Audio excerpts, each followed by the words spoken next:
Hello, and welcome to Patch Notes, your weekly show for the gaming news you need to know about. My name is Cesar Torres, and let's jump into your weekly Patch Notes. Now, to start off with, we got some very exciting Xbox news that seemingly just fell out of the sky out of nowhere. The night of September 7th, it seemed like there was a leak for the Xbox Series S reveal trailer. So Xbox decided to own up to it and let more than just the cat out of the bag. At 2 a.m.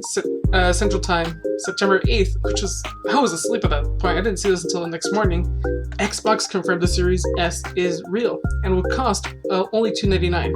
Later on they revealed the Series X will cost $499 and they will both be released on November 10th. And they are both basically the same console except a few differences.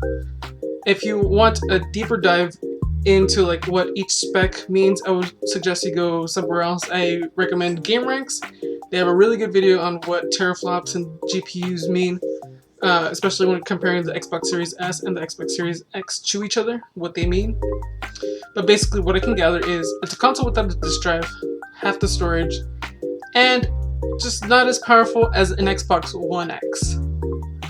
The resolution doesn't seem to be, actually. It does not seem to be as powerful as the Xbox Series X, and it won't have some of the same enhancements as the Series X has promised. You know, the Series X is promising 4K 60 frames per second.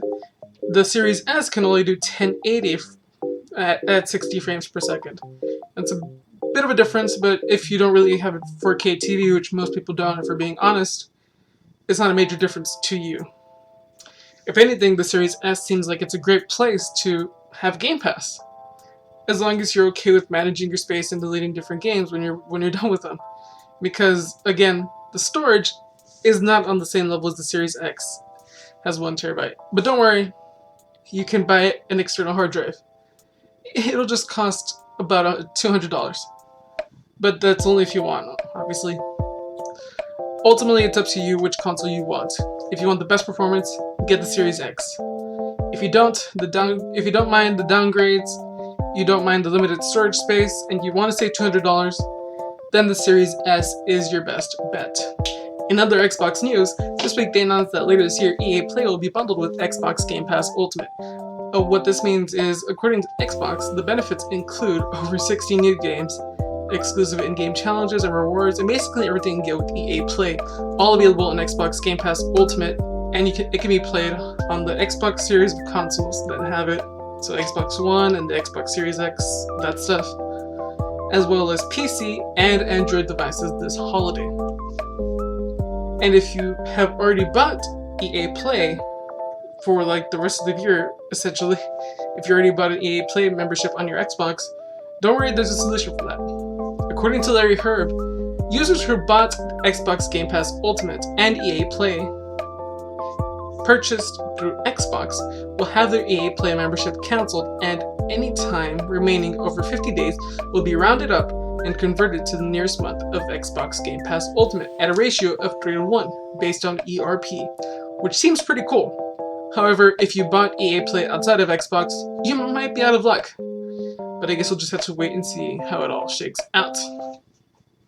And speaking of really weird purchases, you remember when a couple weeks ago 505 Games told us it was impossible for people who owned Control Deluxe Edition to get the Ultimate Edition for free?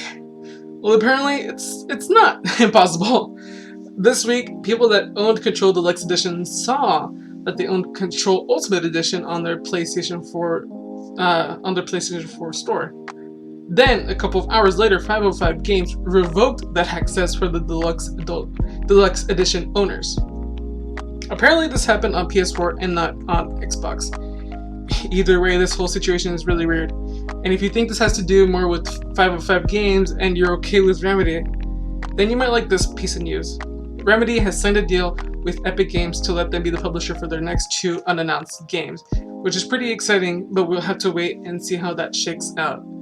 Because remember 505 Games was the one saying, we can't give the next generation upgrades to the Deluxe Edition, we have to release this new Ultimate Edition for a game that's a year old. So just know that the only way to get the next gen version upgrade for Control is if you own the Ultimate Edition.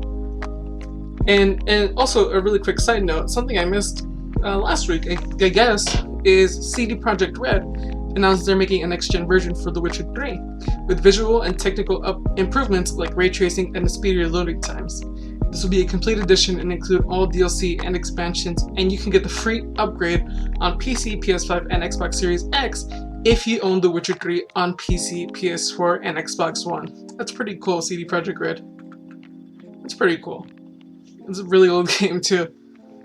And just a quick update in case you didn't hear, this week PlayStation announced they will be holding another PS5 showcase this Wednesday, September 16th at 1 p.m. Pacific Time.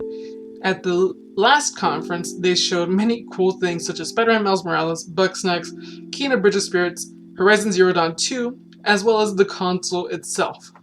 So maybe this time they'll announce a release date and a price? Who knows? But I guess we'll just have to wait and see. Time for reviews, and I couldn't really find any reviews that seemed relevant. They just didn't seem exciting to talk about, but there's a lot of upcoming games as well as games that have been announced that seem really exciting, so we'll just jump right into that. Spelunky 2, coming to PS4 on September 15th. Spelunky 2 builds upon the unique randomized challenges that made the original a roguelike classic, offering a huge adventure designed to satisfy players, old and new. Meet the next generation of explorers as they find themselves on the moon, searching for a treasure and a missing family.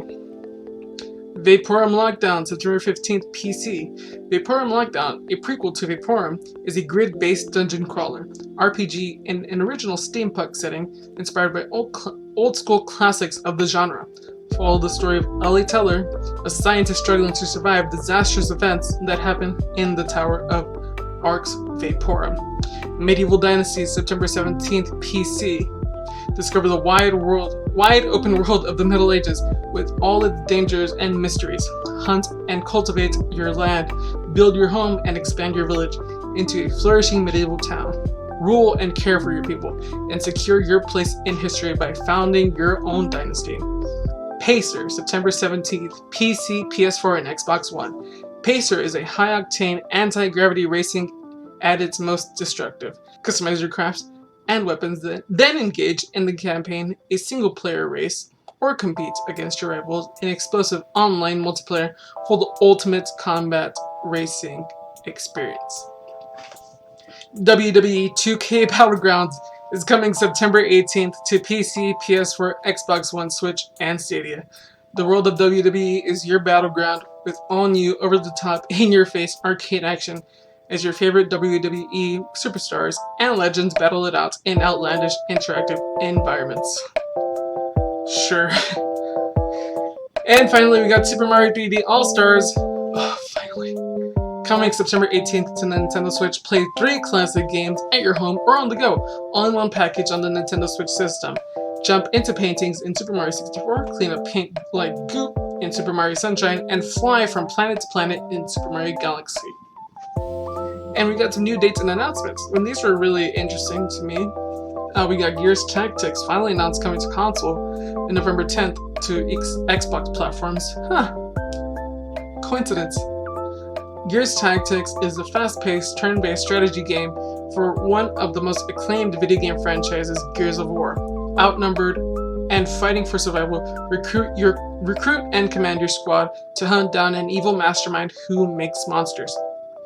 If you remember, Gears Tactics came out on PC earlier this year, but for some reason the console version got delayed, and now it seems like it's going to be a launch title with the Xbox Series X and S. That's pretty interesting. Hyrule Warriors Age of Calamity, November 20th, 2020. Join the struggles that brought Hyrule to its knees. Learn more about Zelda, the 4 champions, the King of Hyrule, and more through dramatic cutscenes as they try to save the kingdom from calamity. The Hyrule Warriors Age of Calamity game is the only way to first-hand see what happened 100 years ago. This is a prequel to Breath of the Wild. That's pretty exciting, but don't worry, the sequel to Breath of the Wild is still on its way. This is just a Dynasty Warriors style game to give you more backstory as to what happened in Breath of the Wild. It's not your traditional Zelda game, but still very interesting to see it happening. And that's all I got. Thanks for watching. Please leave a like and comment. Subscribe, follow this podcast wherever you're listening to it. Hopefully you enjoyed it. And I'll see you guys in the next one.